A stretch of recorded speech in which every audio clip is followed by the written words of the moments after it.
Hello. I'm going to be making a few videos that update this solar model. This was one of the first models I kind of made a video on. And among other things, we'll show what happens to IRR if you're the O&M contractor, the EPC contractor, the developer, with and without. We're also going to add an equity bridge loan to the analysis. Um, and we're also going to, excuse me, oh shit, I didn't put something in. We're also going to add a alternative sponsor to the analysis. We're going to put in this video. I'm just going to make a target IRR. So that's what we're going to do, and then we're going to tabulate all the scenarios. So we're going to kind of say, okay, let's put a different cost in, a different financing structure. Let's see what most importantly, what the LCOE is with our different financing structure. That's why I'm really doing it. I've got a course to teach, and they want to see really what explains the different LCOE if we need a target IRR. So the very first thing to do really is to go in to the model and let's make a goal seek, and a goal seek on the IRR. Now, I've learned the hard way. You make a goal seek on the IRR, I think it's better to use an NPV and set the NPV equal to 0. And the reason for that, excuse me, is that you can get these nums when you do the IRR. So I'm going to rename our kind of sheet. This is our operating and financing model. Okay, and it's a little bit old-fashioned. When I did this, I did a few things kind of wrong. But at least I started with EBITDA, went through the degradation, went through revenues, depreciation, and then on the debt funding, here's the big mistake is not to have a sources and uses of funds analysis to size the debt at the very beginning. And that sizing of the debt was done in this model in the financing assumptions here. Okay, so what we're going to do now is just make a goal seek. But when we make a goal seek, let's be a bit careful and make a macro around the goal seek. So here, and I hope, let's just make sure when I did this table, let's kind of see what was in here. In this table, I used range names, it looks like, everywhere. So as long as they're range names and I wasn't, too lazy, we'll do this. So why don't we right now put our goal seek, our target goal seek. Okay, and when we do that, let's just put in our target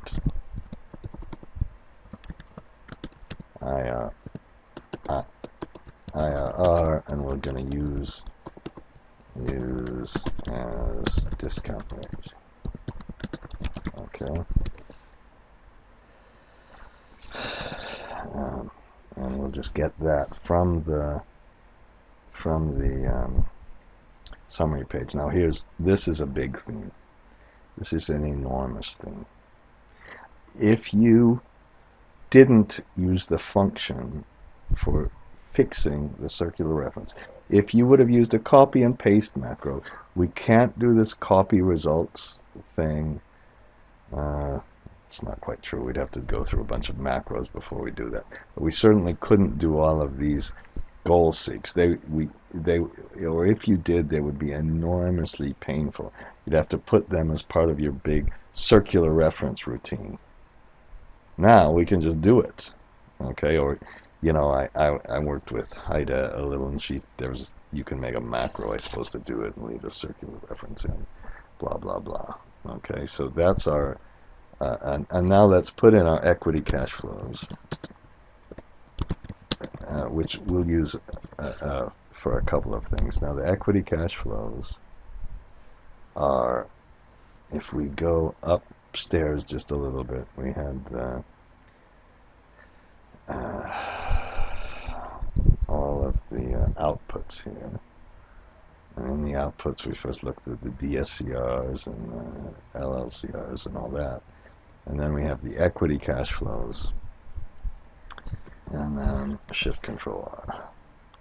And this sucks. Oh, shit. The last thing I wanted to do is open that stupid file. Shift control R was, I have to close the Excel and reopen in a minute, but, and this is horrible. I used the wrong equity cash flows. I hope I took the equity cash flows from here. The thing I'm moaning about is if you know, have a macro defined like shift control R or something like that, and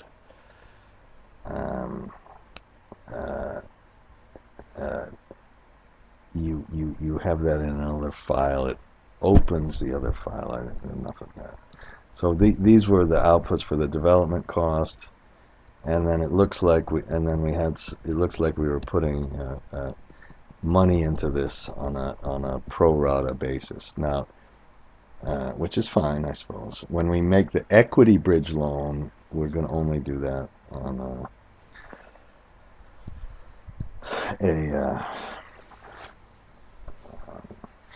we have to put equity first as our method. Now let's compute, and for the discount rate, let's put the monthly. Let's put annual, and and then the monthly, and the monthly will just be if we want to achieve an annual rate of return, the monthly.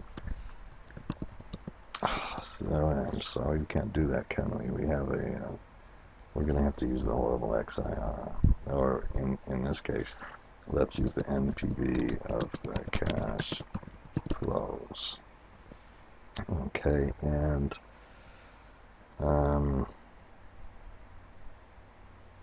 we'll take the NPV to the date. Somebody asked me a long time ago, you know, why do the dates matter in the NPV and not matter in the IRR? Because if you take the IRR, it doesn't even matter. Now all we'll do is we'll change the price around. Okay, and let's put the price here just so we get it. So we'll change the price of electricity around until we get the NPV to work. So let's go and get the price of electricity. Everything really comes from the master scenario page, shift control 1. Okay, and now if as long as we're on the sensitivity scenario that has kind of a flexible input, we can you know, I put these some little buttons on that.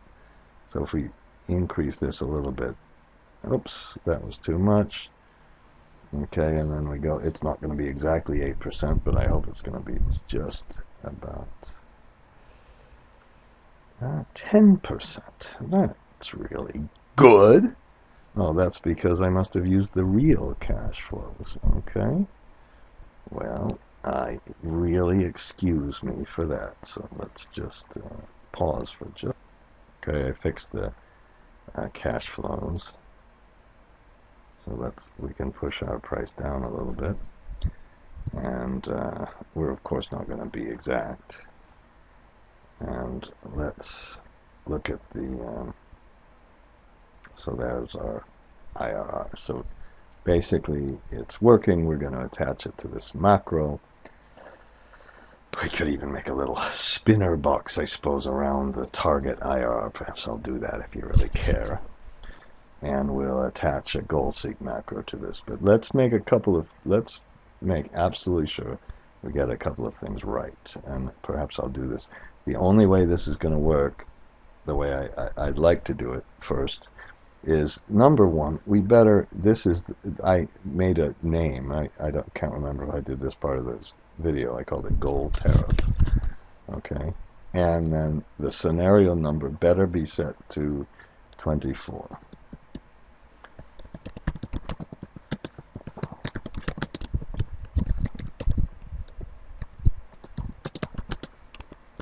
In fact, if I was a little more elegant, we'd make sure it's the last scenario number. But let's just for now get this done and make sure that that's scenario number 4.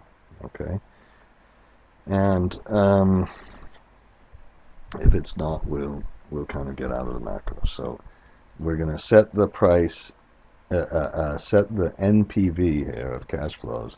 We better name the range NPV CF ECF. How's that? So let's just press Shift Control F3 on the right column. That was fine to name that range. So that XNPV has to be set to 0 by changing the price, and we'll change the price in the master scenario. And we'll just simply, now I've got this thing here because I opened it, but why don't we just go to View if you aren't used to this, and go to View, and let's record a macro, and let's call this goal seek price. Okay, no shortcut keys. Now remember, everything we do will be recorded. So we're just going to make a goal seek, go to data, of course, and then what if analysis, and then goal seek. And we'll set the difference cell, or the NPV cell, that's the difference really, to a value of 0. And then we'll go and change the key thing here, the master scenario. We'll put that in.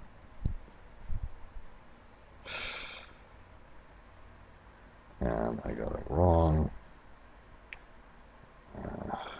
Excuse me, because this was it's fixed price. Okay, and it's taking too long, but we've got the NPV to be 0, and the price is exactly 58.28. Okay, and then we can go and stop the macro, and the next thing we have to do is make sure and redo that thing. So this fixed value here, this where I named this goal target, let's press Control F3 and change the name on the goal target. Goal target, and change that and make it, instead of line 38, this has to be line 45, doesn't it? So we just push the 45 here and press close. It will ask us that we change the name. Sure, we want to change that. Okay, and then once we made the macro, let's temporarily attach it to this. Go to Assign Macro, and let's go to this workbook, and remember, I think we called it goal seek price, and let's first press OK just to assign it, and then let's once we assign it, let's edit it, and we have to kind of remember what we used, what range names we used. And of course I can't remember. Okay, so we call this one shit. this one we called goal tariff, and the other one we called NPV ECF. Okay, so let's set that by changing the goal tariff and keep it in the quotes, and then let's make sure we put the NPV ECF. Okay, and finally we can say if range scenario, if it doesn't equal 28, or was it 24? 24, excuse me. Then let's do the following. Let's put a message box and say scenario must be on sensitivity, and then we also put exit sub and if. Okay, why don't we indent these a little bit, and we're ready. Okay, and that's our goal seek. The only other thing you might want to do is adjust the kind of iterations in your Excel. Okay, so let's just try it again, and perhaps we'll do one more thing. Okay, how about I'll put the target IRR here, and if we would want to adjust the target IRR, what we could do is of course insert a spinning button. And when you insert a spinning button, you know this right now. I mean, it's kind of, I've probably done this 100 times, but you've got to make it go, instead of from, let's say, 0 to 100%, you'd have to go 0 to 100. That will change it by 1%. And let's put it on a different scenario, back to this scenario. How about we'll put it somewhere over here. Okay, V10. So this thing equals V10 divided by, oops, it's okay, divided by 100. And then we can attach this, assign the macro to this one, which was the goal. Apparently I can't find it. Like that, goal seek price. Okay, so just a couple of minor things. You can't do this unless you have the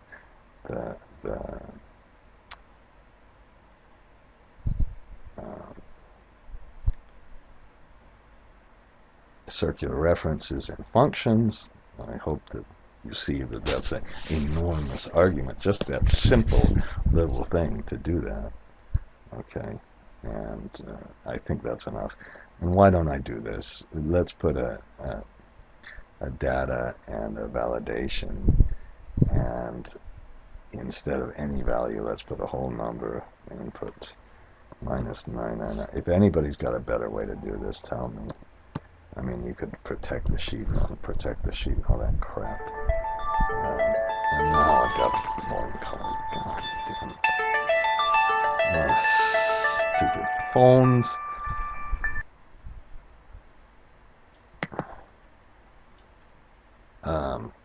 Am I recording? Yes. And finally, you know, if you use this data validation, if you want to do an error alert, you can put error. Please don't type